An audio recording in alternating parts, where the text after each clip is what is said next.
super fast. Y'all can hear me?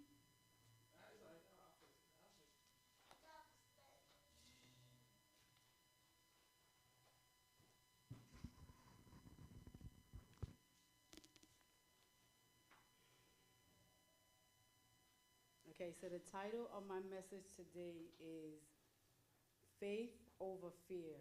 I like it.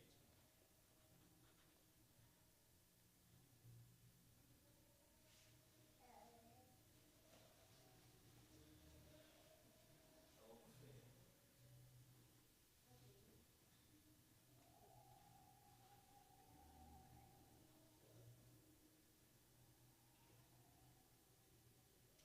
Okay, so the dictionary definition of the word faith says complete trust or confidence in something or someone. And Hebrews 11:1 says, now faith is confidence is what we hope for and assurance about what we do not see. This is what the ancients were commended for. Can't relate. Why?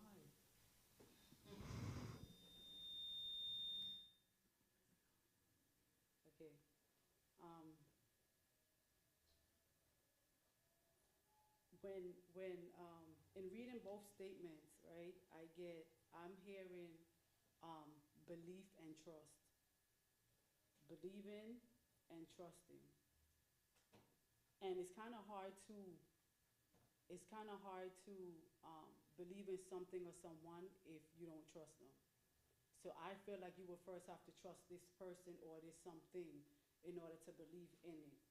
Um, for instance, if someone was to come and tell you, I'm gonna do, like, I got you, I'll cover you, I'll do this for you, or whatever the case may be, but you still turn around and do it, and then they come back and say, why did you do it? I told you I was gonna do that for you. You say, well, I wasn't sure, like, I didn't trust them. I don't have that relationship to know that they was really gonna come through for me.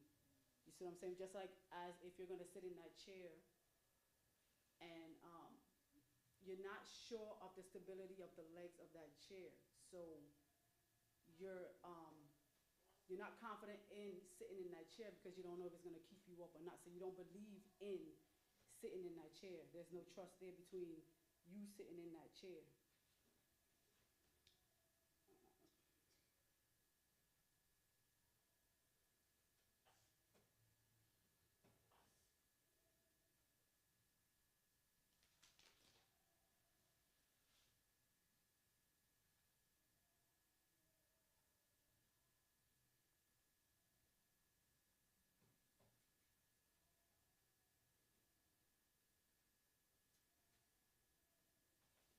So you won't.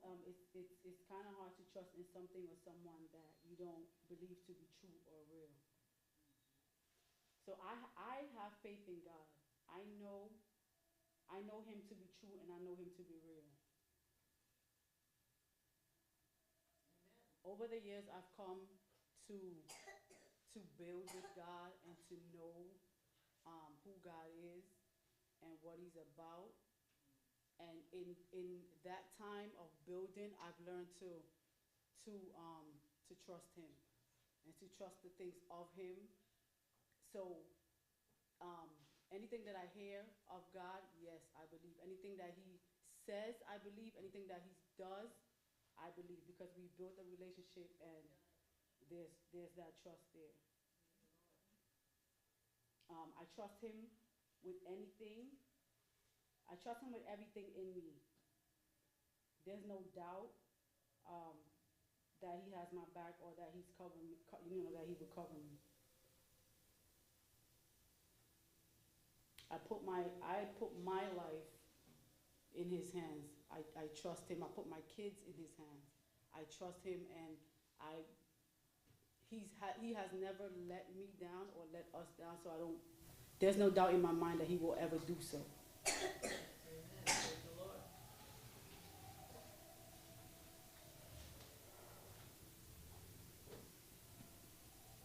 I know that whatever is needed, whether mentally, emotionally, financially, whatever it might be, that He has us covered. So Hebrew 11:3 says, We understand that the universe was formed at God's command so that what is seen was not made out of what is visible. By faith, I know that God spoke the world into existence in 6 days and rested on the seventh. I was not here when all that went down. But by faith, I believe it and I know it to be true, and can't nobody tell me different.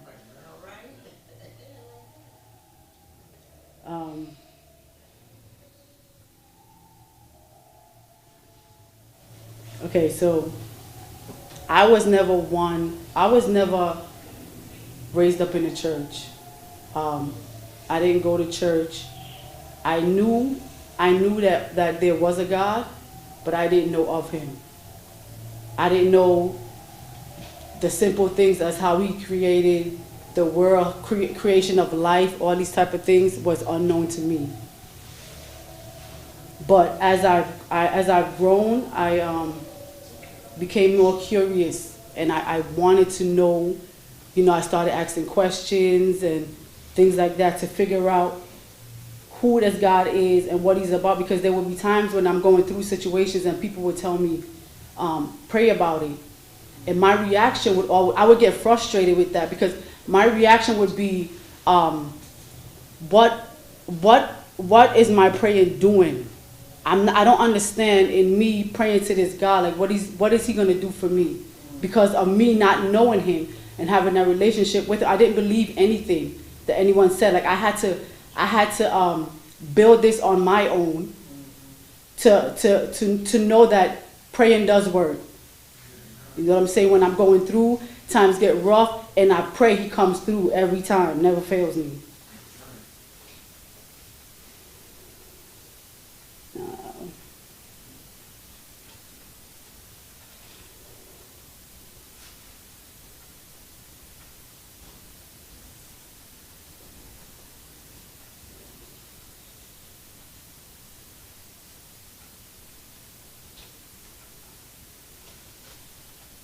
So I recently, not a couple years back, have given my life to Christ. Amen. And in me doing that, that's how we began on this walk. And in me building an intimate, personal relationship with him. So now he knows me and I know him on that level.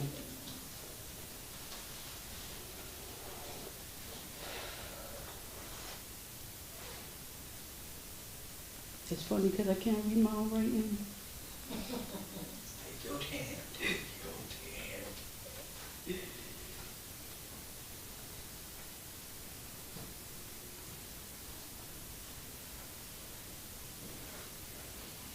So yeah, I'm building my faith. I'm growing in faith in God.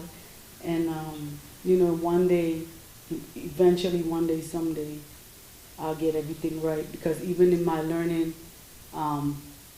and getting to know him, I slipped up, I messed up, but I never gave up, and I'm continuing to walk and grow and learn of him and the things of him. Yes.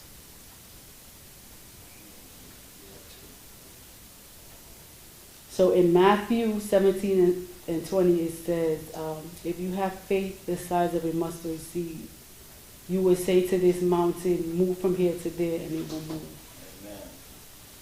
So I think about it and I say, if, like, anybody seen a mustard seed is extremely tiny. So if you can have faith the size of a mustard seed that can move mountains, imagine when your faith level grows.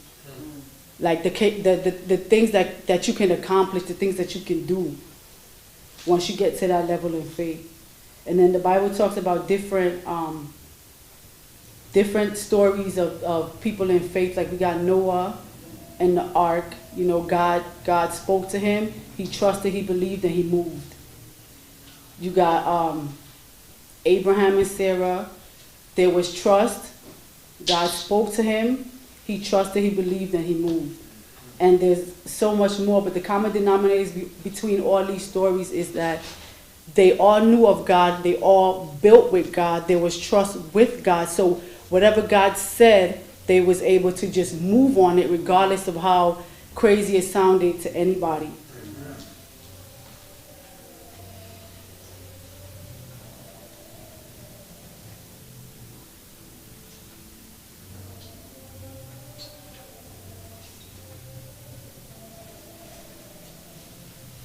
The invitation into a personal relationship with God remains one of the most precious aspects of our faith. I will continue to, you will continue to transition and sustain, he will continue to transition and sustain you for your life ahead. So that's a little bit on the faith thing. So we're going to go into fear. So the definition of fear is unpleasant emotion caused by belief that someone or something is dangerous, likely to cause pain or a threat. So being fearful of something or someone is a normal human reaction. So in my study, and I found there's different types of fears. I'm only going to focus on two, but there's a whole lot more. So we have internal fears, and that's fear within ourselves, insecurities, low self-esteem, self-worth, that type of thing. We tend to doubt ourselves. We allow ourselves to not be able to accomplish certain things. We feel threatened by things that's not even real. Fear of change, fear of the unknown, which limits us in pursuing things.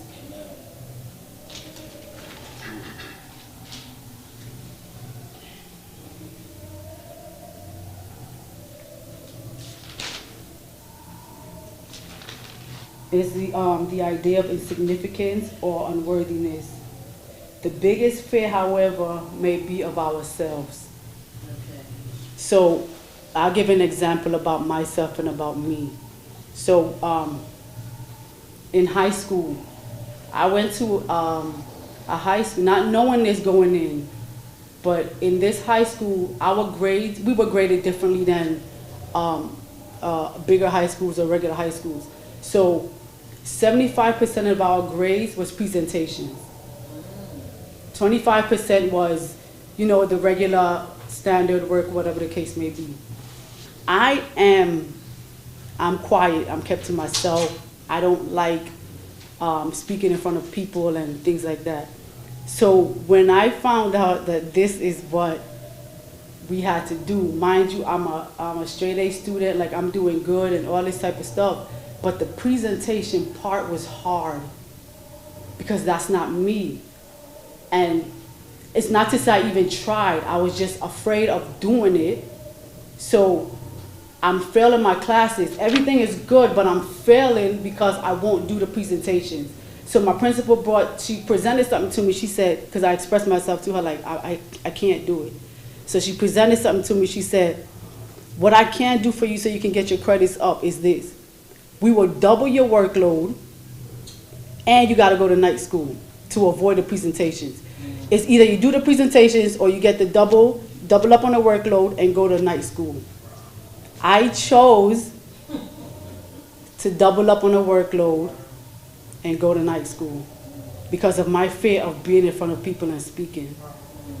You see what I'm saying? So I made things hard on myself. Without even trying, I made things harder on myself. But not knowing, and later to come to find out that at the end of the year, mind you, the presentations is about 20 minutes long. At the end of the year, we still have that presentation, but now it's an even bigger presentation. So I can't get over this one. It's like you have to do this or you will not move on to the next grade. And this presentation is over an hour. Wow. And you got your parents, you got the principal, assistant principal, teachers, students, so it's even more people, and more of a fear. So, but I'm willing to stay back because I don't want to do this. That's how bad it was. You know what I'm saying? And that's why when I say fear cripples you, it paralyzes you to not be able to succeed or do anything. And this is a fight within ourselves. You know what I'm saying? Because it's not like we can't do it. We just choose not to do it. And then there's external fears, which is a little bit more to deal with and manage. Because external fears are more like being afraid to fly, you know, afraid of heights. Myself, I'm afraid of mice, like really, really, really, really, really, really bad. And but these are things that you can, I mean, whether internal or external, you can overcome either or, but the external fears are a little bit more easier to deal with. You just got to figure out how to deal with it. But it's a little bit more to handle, a little bit more better to, easier to manage.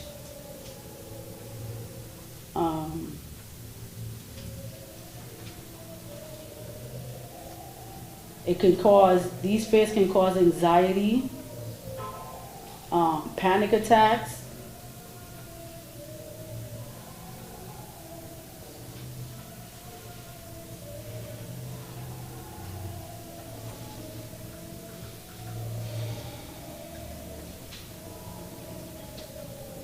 it can cause discomfort. So 2 Timothy 1:7 says, for God has not given us a spirit of fear, but of power and of love and of a sound mind. So if God has not given us a spirit of fear, why are we so fearful of so much? Why are we in fear of moving forward and doing things? It leads back to building and having that relationship with Christ. Because in building and having that relationship with Christ, it grows in your faith to where you can conquer these fears that you deal with, whether internal or external.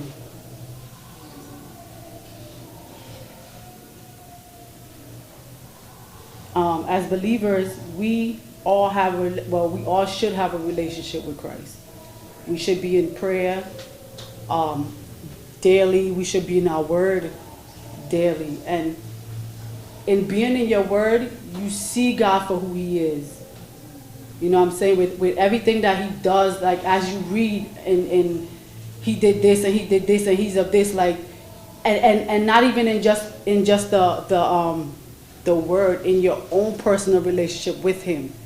You see him for who he is the experiences you go through, you know what I'm saying? You see his awesomeness, his amazingness, like you see that for yourself.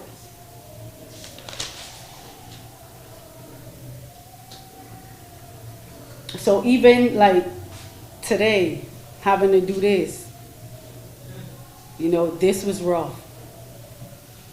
But I chose faith over fear. Like,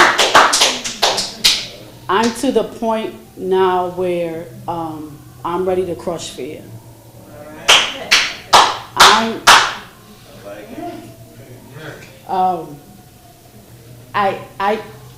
I feel like I could have, no, not I could have, I know for a fact, if I wasn't fearful of so much, I would have been further in life. I was always afraid to, it's not just this, is a lot of things. I was just always afraid to do this and to do that, or whatever the case may be. But you know, it's come a point where you have to just let go and trust God, and you know, let him take the lead. Stop allowing fear to take the lead, because fear is not, he's not your keeper. And even Pastor Rockford spoke when he spoke about simple truth, and when I was doing this, and I thought, like, it's simple. Faith good, fear bad. Like, let's do this. You know what I'm saying?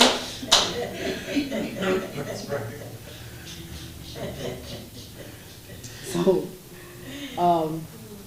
yeah, I encourage you to choose faith over fear. It'll make life a lot less stressful and a lot less miserable, and we will be more happier, victorious, joyous, and all that extra good stuff. That's it. All right.